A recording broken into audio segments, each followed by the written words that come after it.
Hello, you wonderful people, and welcome to another episode of Crime Centric. This being a show where we talk about TV shows that are crime dramas. For today's episode, I'm going to talk about The Blacklist, Season 10, Episode 21. Great episode. A lot of really interesting things went down in this episode, so let's break it down. The true penultimate episode. Obviously, I said the last episode was kind of the penultimate episode because this episode and the next in the series finale are kind of a package deal, but regardless. Fact of the matter is we are picking up in the aftermath of, obviously, Red is still stateside. He hasn't been able to leave the country, and so obviously all efforts are being pushed towards finding him. Obviously, Harrow doesn't really have much control over the task force. It's kind of Hudson's task force. Nixon's officially in control, but truth be told is Arthur's kind of like, it's only supposed to be here in like a certain capacity, but he's kind of running the ship. So they're doing everything they can to try and track down Reddington. Dembe knows Reddington the most. Obviously, a lot of his history with Reddington ended up leading to them like following its trail into multiple places. I mean, the first place is like, oh, we've pinned it down to these particular places, but there was somewhere on the map, Dim is like, nah, Red's not in any of these places. Because obviously it's like, well, I mean, we've all worked alongside of him I've worked alongside of him for so long, but even he was still shocked by like Morgana and Room 417 because he never knew the full heart. Once again, he didn't even really know the Blacklist situation until Liz got shown. And so it's just like, right, he just shows you, even all the years they've been together, how small and how like such a peek into Reddington's operation that Dembe had. But when it was all said and done, Dembe figured out where Red was going to be, and it's at Paula's. He's like, I have an idea, but I don't want to say anything because if I don't want to like disturb anyone if that's going to be the case. And I do love that he's there seeing Paula again. I'm glad we get one more appearance from her. I was wondering if that little slight bit she was in like episode, 19?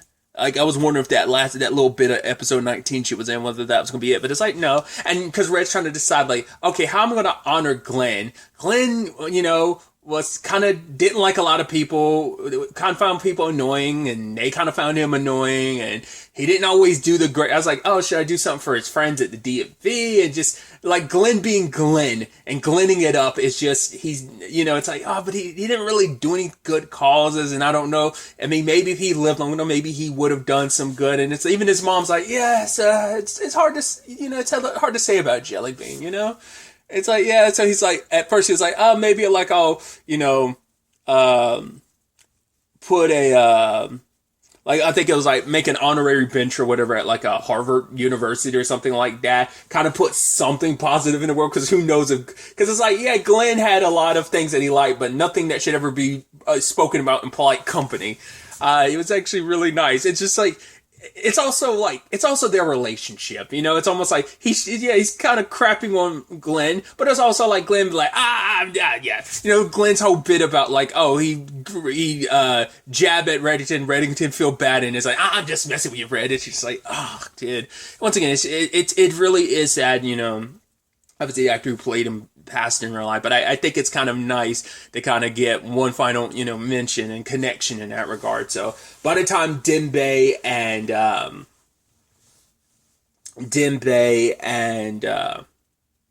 Sia show up, he's already gone, and she's like, right, they're trying to get information out of Paula, and she's like, right, Red told me that I should tell you everything. I thought her plan was, and it seemed like this might have been the direction she was going to go. It's like, right, I'll explain everything in excruciating detail, because the slower I go and the more detail, you have to sit here and jot it all down, which gives Red more room to get away. But it's like, right, you don't want to suffer any ramification. I even love that she kind of pulled a little bit of a Glenn bit where she was like, oh, I took him to bed, and she's like, get your minds out of the gutter. He couldn't sleep, so I just wanted him to be able to rest a little bit, so I set him up in Jelly Bean's room. I was like, oh, that's super sweet.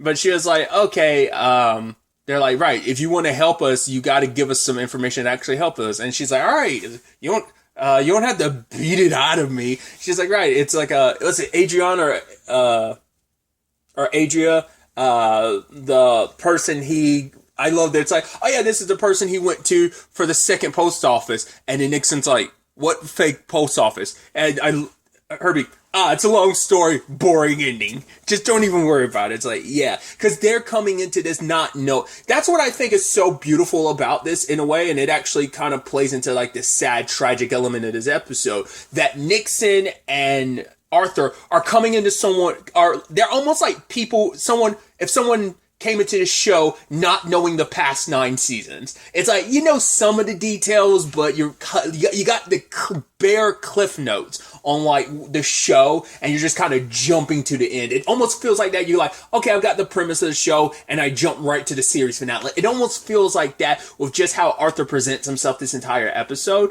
I mean, the thing is, he's a dog with a bone, and the fact of the matter is, he was right about something. He thought he smelled something, but once again, his dogged pursuit of who he was, like, yeah, he had good in him, but like, he's almost that overcorrection injustice where he kind of went too far, and that paranoia kind of got a bit. I mean, once again, he had right to be paranoid, but also it's just he didn't have to take things to the extremes they did. Like, I don't think it was as worth it. It feels like you're like, maybe it's just like I said, maybe it's just his dogged pursuit to justice, but it felt like he went further than he needed to. It just felt like you went above and beyond your position, because you're not even an agent in this situation. You're supposed to be kind of like an overseer to all of this, but you're not supposed to like directly participate in it the way he has been. So, truth be told, it all falls on him, but I'm sure, like a lot of other characters, in particular, Dembe is going to take a lot of that blame on himself for what happened. But anyway, was it like I said, I can't remember the character. They've said it multiple times, and I'm just terrible with names. Is it Adriana or Andrea? Whatever the case may be, the home selling lady, she ended up buying a place for Red, setting it on fire so that the fire truck would show up, but that was actually Chuck and Reddington, so they could kind of slip past any cops, because Dembe and them were like right on his trail. So, and apparently they've had this fire truck for a while, so it's just like, yeah, Red's always had these contingencies. Once again, the bombs on the planes, like, oh, how long have they been there? Oh, they've been there for years. Or just, you know, they were just in case I ever needed an escape plan. And it's like, really? You know, just like how much stuff was just sitting and waiting. That's probably like, right, maybe it's like the fire truck looked like it was in pristine condition. So they probably do, you know, check it out from time to time. Because it's like, right, got to make sure it's up to maintenance and make sure it's in good condition and running, just in case you ever need to like haul ass and bail type of situation.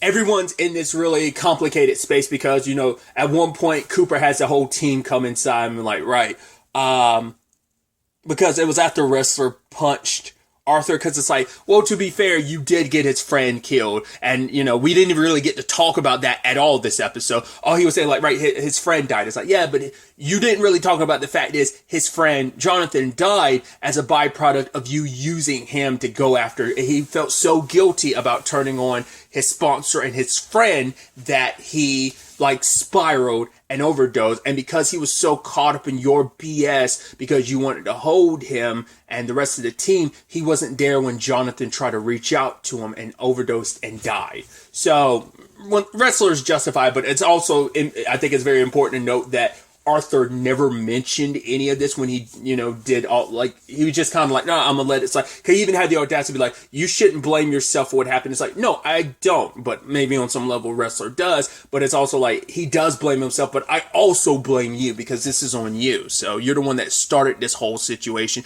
You want to come after me, you should have come after me directly, not involved other people, innocent bystanders in this, you know, and you him falling off the edge was because of you. He was in a very delicate place, you know, because, I mean, and that's the thing. Anyone, you know, no matter how far you are into your sobriety, whether it's a few days, whether it's years, all it takes is one wrong day. That's the whole point of it. They have the tools necessary that a one wrong day won't set you back. But it's just like that, just compiled on so much.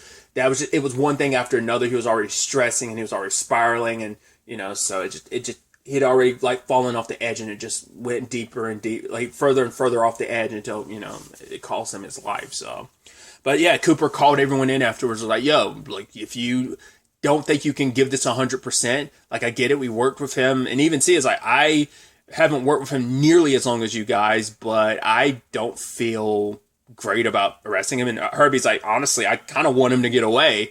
And even wrestlers got the perspective of, well, yeah, I spent my rookie years after him, the next 10 years working alongside of him, and now that if I do bring him in, it's going to be the end of my career. Because he's like, at the end of the day, will Arthur really hold up any dealings to make it like, would we really be okay when it's all said and done? He'd probably still come after us, because at the end of the day, even if they're helping take down, because he still doesn't trust his team, because he's like, no, you were with Reddington for so long, regardless of the good you did, you worked alongside of him, even though it was the government that kind of agreed to all of that.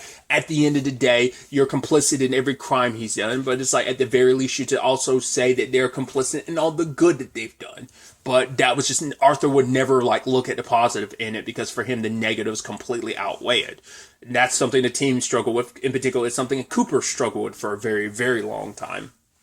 So with all of that, like, it's like, would Arthur have really let them go at the end of the day? No, he probably would have. He wouldn't have been able to probably do much, but he probably would have tried and find workarounds to go after the rest of the team. So when they find out about Dembe helping, to be fair, that was before the deal was struck. So that's why I feel like Dembe had some wiggle room, because it's like, but regardless, it's like, he was still aiding and abetting a wanted criminal, regardless of the time frame. But to me, it's like, at the end of the day, he was, that was before, the AG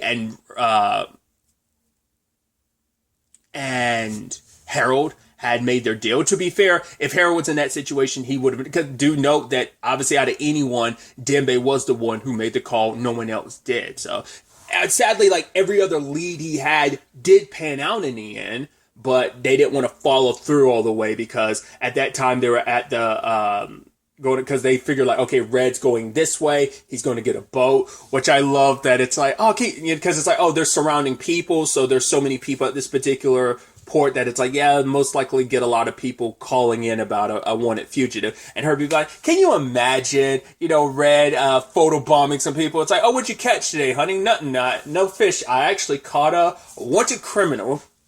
Herbie, I love that the actor who plays Herbie gets to just have so much fun with a character like that. I even love at one point, he's like, yeah, I've always loved Mr. Reddington. He's always obviously loved my wife, Holly, more than me, but I've always been very comfortable with that. I just love that super unnecessary line. But yeah, they ended up finding out that the sad thing is that the agent who Dembe took his phone, like, Dembe knew what was what. He knew it was coming the moment they brought in that agent. So he probably wanted to try and catch Reddington as soon as possible, because that way, maybe it isn't just about himself. Maybe it's a combination of, hey, I'm trying to prove myself, but I'm also trying to bring Reddington without any bloodshed, and also maybe it goes a long way to proving who I am and my loyalties, but also it is about maybe doing this one last good thing before the badge is potentially taken from you. It's a culmination of probably so many things, and probably more so the no bloodshed angle of it all. But Dembe was right about the boat. Granted, Red and them had already sunk it, very much a la like the plane crash. And so he's off with Weecha, which it's not like they were going to escape together right now, but it's like, yeah, she had other business to take up, but it's like, oh, let's like head to the mountains afterwards.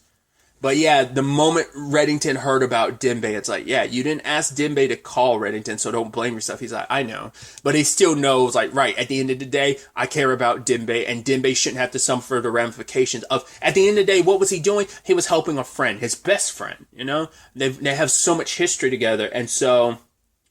And that was even the point, too, of like, I mean, Wrestler was like, when I found out Dembe was a FBI agent, I didn't believe it at first, because I assumed like, oh, he's got to be doing this for Red. It's like, no, he did that of his own volition and his own choice. It was the path he wanted to be down. But at the end of the day, it's like, because Arthur was suspicious of the team, because once again, he can never let anything go. So it's like, right, we wouldn't be on this wild goose chase right now if we had gotten him at the airport. So somebody had to have tipped him off, someone on this team, and they ended up interrogating the agent.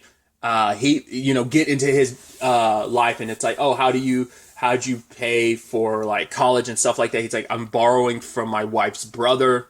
Because it's like, I think it's like, school. No, it wasn't for college. It wasn't school for him. It was like school for his kids or something. It's like, how are you paying for that? It's like with your salary and stuff. It's like, because I'm borrowing from my brother-in-law. And it's like, oh, I don't believe you, which once again is like that right there is already kind of set up of Arthur is like someone like, cause he knows he's so full of himself. Like, oh, I've already been right about so much other stuff. I got my gut feeling I'm right about this. So when him and Harold find out about Dembe, he immediately pulls the trigger on that situation. And it's not just Dembe. It's not just Dembe. I don't trust the rest of this team either. And they were legitimately giving it their all. They were giving, but for him, it's just his paranoia took over where it's like, the only person I can trust is me and Nixon and the people we potentially brought in because everyone else is corrupted, especially these, 5. They're corrupted. They've consumed the disease that is Raymond Reddington. So, and Dembe had talked to Harold about why he did what he did. It wasn't just about helping his best friend. It was also that this way, Reddington nor any FBI agents died because it would have turned into a gunfight. It would have been Reddington's last. And like Reddington probably would have been able to find a way out of that, but just Dembe didn't want to take the chance, because if Red's cornered, like he will do what he does and, fight tooth and nail to survive. And obviously he enjoys who he's become. He's proud of the person that he's become, that he's, once again, becoming an FBI agent wasn't something he did for Red. It was something he did for himself, to do some good in the world, to kind of balance out some of the bad he's put into the world working alongside Red. And so for him, it's like whatever charges he has to face, he wants to face it because I'm not going to fight it because I did do what I did. Regardless of the circumstances, I still broke the law. So I need to, if I'm willing to fight and uphold those laws, I should be able to, for it to be a fair system, I have to be the one to suffer the consequences from the very laws that I fight to support, But no matter what,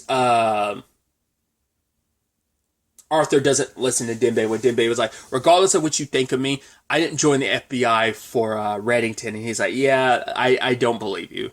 So Red ends up going to rescue Dembe, but Dembe's like, no, I don't want this. Like, let me go back, Red. Because I figured like the moment Red was going to take the handcuffs off him, I thought Dembe was going to go like, right, I'm going to arrest you because this is my job. And I'm not in a position to really go after you now, but I thought that's more so where that was going to go. Arthur gets the gun and it's like, yo, you need I was like, dude, this isn't good. This isn't good at all. It was like, it's a standoff and it's just like, it's not a good situation. Dembe's literally in the middle trying to tell everyone to calm down. It doesn't have to go out this way, but Arthur's like, stay back. I was like, please don't get any closer to him, Dembe. He is likely to shoot you. You got Wrestler with his gun on Chuck saying like, Chuck, put it down. And Arthur, I don't know what it was. He heard something and turned around. But then the moment he turned back, it was almost like, you know what? And he fired the shot and it hit Dembe. Like, I don't know if it was kind of like, he's not a trained agent, so maybe he just had no trigger discipline.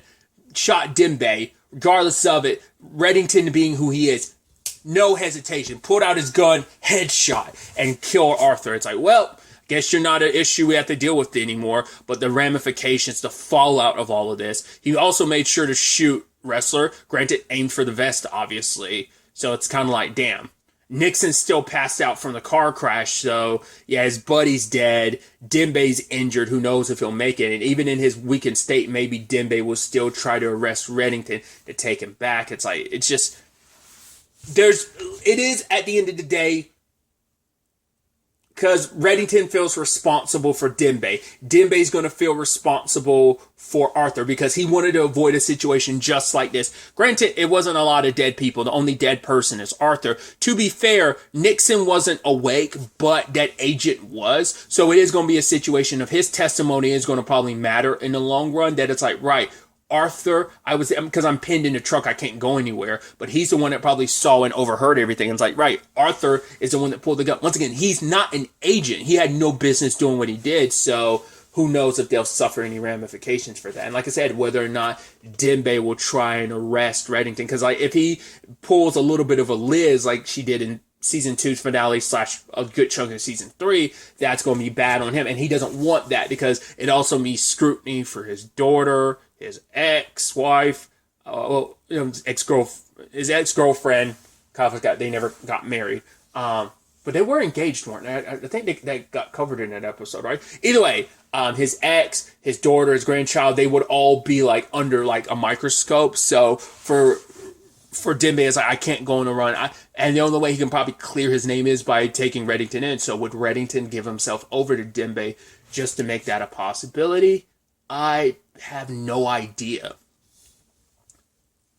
I mean, this is kind of a very sad place to be. I've kind of like, oh well, I've never had any love for Arthur, so I'm kind of like, yeah, because once again, he's going after the characters we love. Reddington, the criminal that he is, like, Arthur has every reason to go after him, because once again, I had brought this parallel out too, that Wrestler and Arthur are a lot alike, but Wrestler's changed. He's not as rigid. Yeah, he still is, and he's still like, yo, I'm not friends with Reddington, but like, he's not as rigid as he used to be, which, you know, once again, is a good thing and bad thing, especially in Reddington, in a Wrestler's mind about himself. But at the end of the day, it's just like, it didn't have to turn into this if Arthur had handled things a little more. I mean, like, this team works so well together. I mean, they've had their ups and downs of like kind of someone going a little rogue or whatnot, but because they trust each other, because they're not just colleagues, they're a family. But it's like Arthur was kind of like, this was his crusade.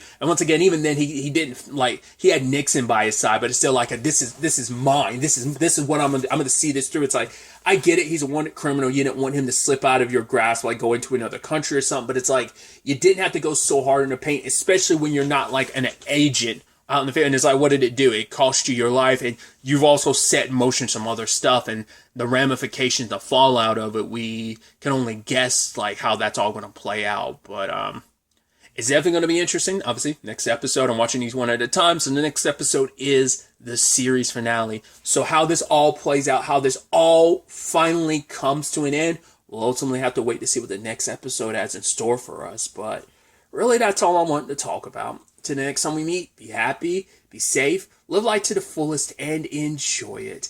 Good day, and goodbye.